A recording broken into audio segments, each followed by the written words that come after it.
Good Morning Business, le pitch.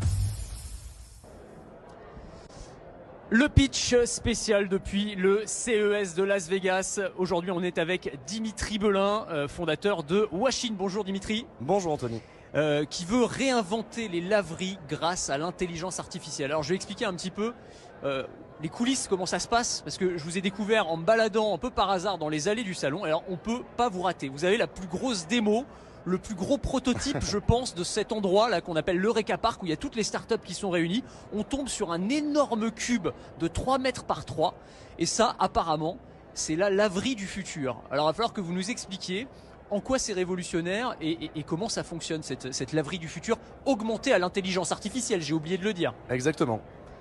Donc nous, on est exploitant de laverie. On a 700 laveries en France.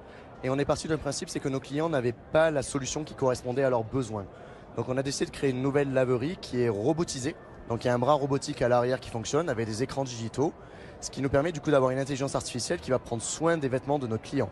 Alors concrètement, je suis le client, donc là on a ce prototype, donc on voit à peu près comment ça fonctionne.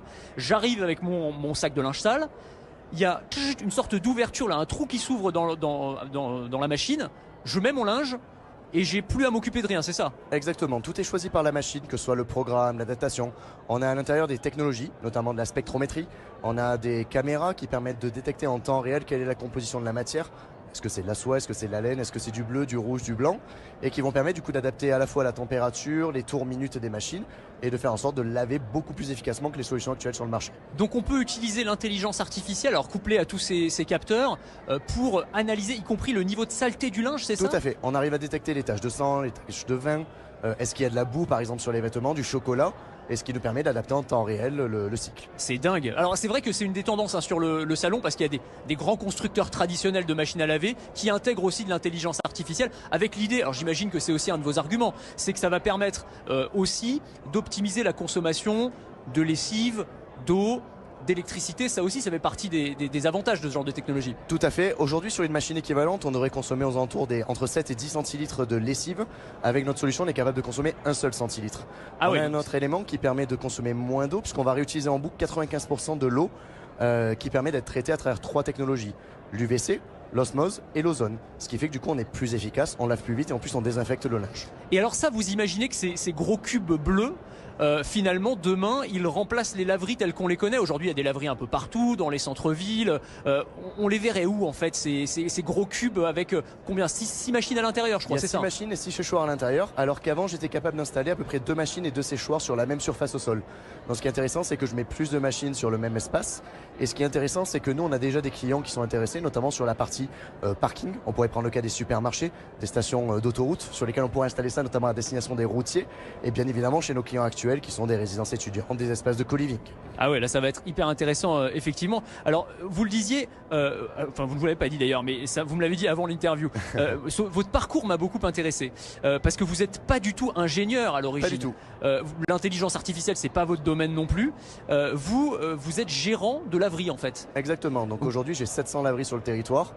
J'ai fait une école de commerce assez basique, Montpellier Business School, et j'ai réintégré récemment l'Institut des mines télécoms justement pour avoir une certaine cohérence avec le projet qui était mené pour Nola. Et donc vous vous êtes rendu compte en fait en gérant vos laveries que c'était pas optimal, qu'on pouvait faire mieux, et vous vous êtes dit ah bah tiens je vais complètement chambouler le truc et je vais créer mon propre concept de laverie finalement. Exactement, vu que les fabricants n'étaient pas assez innovants sur la partie innovation sur les machines à laver, on s'est dit qu'on allait un petit peu bousculer cet univers et le faire nous-mêmes pour essayer de les faire avancer. C'est à la fois, je trouve, incroyablement ambitieux, et en même temps c'est très compliqué, parce que pour le coup on parle d'un objet, alors c'est un prototype aujourd'hui, mais je veux dire il y a un projet industriel, c'est du hardware comme on dit dans l'électronique, mais enfin là c'est vraiment, il y a de la machine, et puis il y a la partie IA, la partie algorithmique.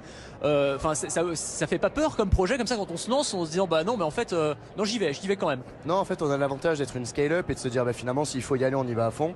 Et on a la chance d'être rentable et gagner un petit peu d'argent, donc au final on grâce aux laveries en fait. Exactement, ouais, c'est ça. Investissons et faisons en sorte d'innover. Et alors comment on industrialise justement? Ça va être quoi la suite du programme? Là aujourd'hui prototype, la suite c'est quoi? C'est produire des premiers exemplaires qui pourraient être commercialisés. Vous en êtes où exactement? Oui clairement, là on termine le prototype d'ici septembre 2025 et le but serait de démarrer une pré-série d'une dizaine d'exemplaires, quinzaine, pour ensuite aller l'industrialiser en masse avec un fabricant. Alors après c'est ça, c'est qu'il va falloir trouver des accords, des partenariats.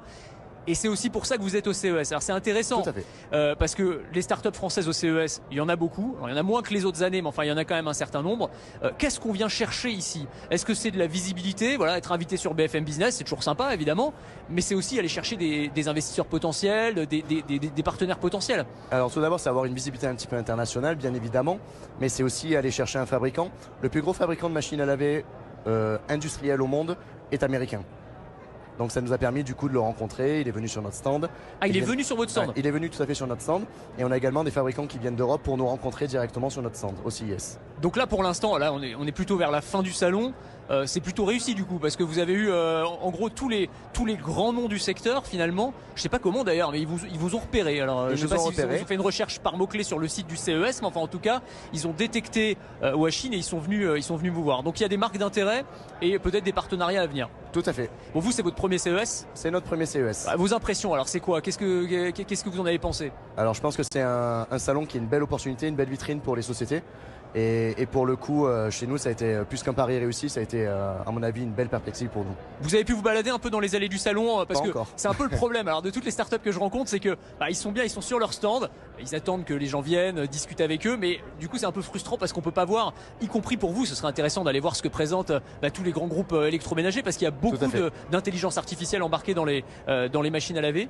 Vous allez peut-être profiter de la dernière journée pour faire ça d'ailleurs. Tout à fait, c'est bien ça. Je profiterai de la dernière journée. J'ai une partie de mes équipes qui a pu un petit peu tourner et donc me dire un peu vers où il fallait que je m'oriente. Mais pour le moment, j'ai pas eu le temps. Bon, et les startups françaises, alors vous trouvez qu'il y a un panel intéressant cette année? Ils sont moins nombreux que les années précédentes. On nous dit que cette année, on a privilégié la qualité à la quantité. Est-ce que c'est quelque chose? Peut-être c'est plutôt flatteur pour vous, cela dit. Oui, certainement. Après, j'ai pas eu le temps encore de faire le tour à 100%. Mais c'est vrai qu'il y en a un qui m'a pour le coup sauvé parce que j'avais plus de carte de visite. Et donc ça m'a permis de créer une carte de visite virtuelle. Non, mais en tout cas, c'est hyper intéressant de voir la richesse des innovations et de la French Tech ici au CES de Las Vegas. Écoutez, en tout cas, ça semble être une expérience réussie pour vous. On souhaite plein de succès pour la suite et peut-être CES 2026, on aura le modèle industrialisable avec un partenariat avec un grand nom de l'électroménager. On en reparlera à ce moment-là. On l'espère aussi. Bon, c'est parfait. Merci beaucoup Dimitri Belin, le fondateur de Huaxin, pour cette pépite depuis le CES de Las Vegas. Le CES de Las Vegas qui fermera ses portes ce soir. On va bien sûr faire le bilan dans la matinale de l'économie.